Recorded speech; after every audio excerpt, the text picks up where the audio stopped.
Yes, no? So, i-review na natin tong phonogramic shades na in-order ko sa Temu. I-review natin kung talagang magda-dark ba siya kung mabilad sa araw. No? Tingnan natin kung tunay ba nga mag-dark. So, panoorin. Labas tayo.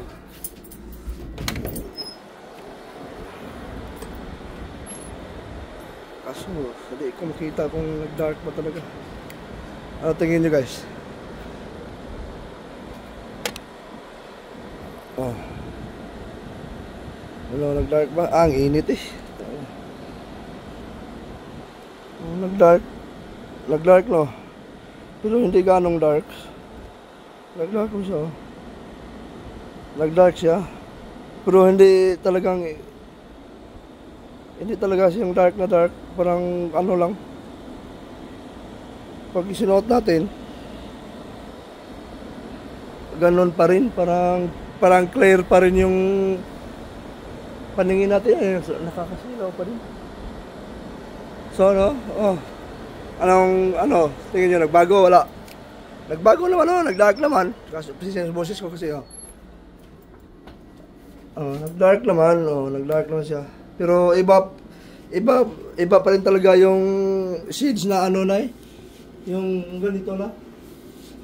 Saan na yun? Yung ganito. Nag-dark man siya, oh, dark. Nag-dark naman siya, nagbago naman siya. Kaso pag sinuot mo, parang ano pa rin, nakakasila. Masilaw ka pa rin sa ano ng araw kasi parang clear pa din eh. No? So, okay lang to pang ano. Sige lang. So, yung guys, no? Ito yung ano, photochromic glass. So, bago naman siya. Eh, ano natin ulit, oh. Tingnan nyo. Tingnan nyo, ha? Clear yan. Ulit natin. Yan, oh. Hindi siya nagbabago. Oh, yan.